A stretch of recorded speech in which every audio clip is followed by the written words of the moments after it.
Bismillahirrahmanirrahim. Assalamualaikum warahmatullahi wabarakatuh. Selamat siang, semoga sehat selalu. Di video kali ini saya akan sedikit bahas tentang dunia kesehatan. Bahaya gula darah bagi penderita darah tinggi. Gula darah rendah atau hipoglikemia adalah kondisi ketika kadar gula darah hanya 70 mg per desiliter atau lebih rendah. Melansir Headline, gula darah rendah sangat umum terjadi pada orang dengan diabetes tipe 1 ketika pankreas hanya mampu menghasilkan sedikit atau tidak sama sekali insulin. Hipoglikemia juga dapat terjadi pada orang dengan diabetes tipe 2, terutama yang menggunakan terapi insulin atau obat-obatan tertentu. Selain penderita diabetes, gula darah terendah juga rentan dialami oleh para penderita gangguan makan maupun penderita gangguan pankreas. Gejala gula darah rendah yang bisa terjadi: berkeringat, rasa lelah, kegelisahan, bibir kesemutan.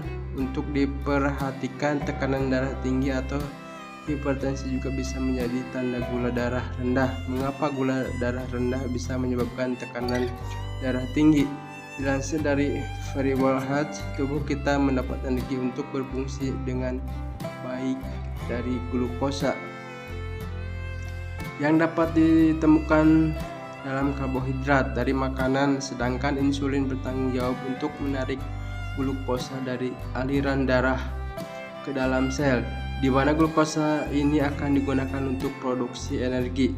Ketika kadar gula darah kita rendah, tubuh kita akan berusaha menjaga agar organ-organ penting bekerja dengan menyebabkan berbagai perubahan, termasuk peningkatan denyut jantung dan tekanan darah sistolik, perifer, mendorong darah dan nutrisi kembali ke paru-paru dan jantung. Kadar gula darah rendah juga dapat menurunkan pusat tekanan darah, yakni mendorong darah dan nutrisi menjauhi dari jantung ke anggota tubuh dan pembuluh darah yang lebih kecil. Episode gula darah rendah yang berulang dapat menyebabkan perubahan permanen pada tekanan darah dan meningkatkan resiko hipertensi pada penderita diabetes. Gula darah rendah juga dapat menyebabkan perubahan kognitif intelektual jangka panjang, aritmia jantung tidak teratur, dan serangan jantung. Padahal tekanan darah tinggi adalah faktor risiko paling umum untuk stroke.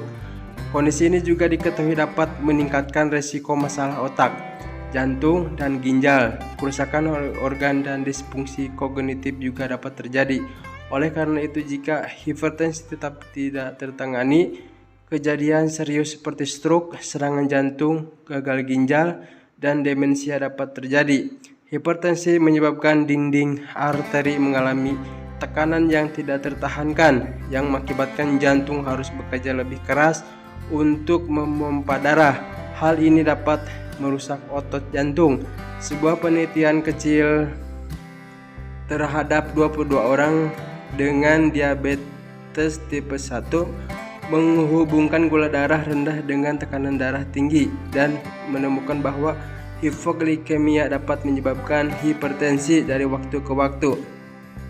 Tekanan darah tinggi jangka pendek yang disebabkan oleh gula darah rendah dapat meningkatkan detak jantung. Selain itu, tekanan darah tinggi biasanya tidak disertai dengan tanda atau gejala peringatan apapun. Salah satunya cara untuk mengetahui apakah Anda memiliki tekanan darah tinggi adalah dengan memantaunya. Dilansir dari Medical News Today, ada beberapa tipe untuk menghindari gula darah rendah yang baik dipertimbangkan, terutama oleh penderita diabetes. Makan teratur dan diet seimbang, bawa cemilan sehat, belajar cara menggunakan perangkat pengujian glukosa di rumah, atau mintalah saran dari penyedia layanan kesehatan. Buat buku harian makanan yang dapat membantu mengidentifikasi pemicu dan memodifikasi diet Anda. Terkadang gula darah rendah terjadi bahkan ketika seseorang sedang mencoba untuk mencegahnya. Oleh karena itu, ada baiknya bagi penderita diabetes khususnya untuk membawa tablet glukosa atau karbohidrat kerja cepat lain seperti setengah pisang atau beberapa sendok makan kismis. Aturan 15/15 dapat membantu seseorang meningkatkan gula darah secara perlahan. Ini melibatkan makan 15 gram karbohidrat kerja cepat dan memeriksa kadar gula darah setelah 15 menit. Jika gula darah tidak merespon karbohidrat dalam waktu 15 menit, ulangi langkah-langkah tersebut sampai gula darah berada dalam kisaran target. Mungkin seseorang perlu menghubungi dokter atau mencari bantuan medis darurat segera jika tidak dapat mengontrol gula darah. Mencegah gula darah rendah adalah bagian penting dari pencegahan hipertensi, tetapi itu bukan satu-satunya cara. Jadi coba bicara dengan penyedia layanan kesehatan Anda tentang faktor risiko unik yang dapat memengaruhi cara Anda mendekati gula darah dan tekanan darah. Terima kasih. Assalamualaikum warahmatullahi wabarakatuh.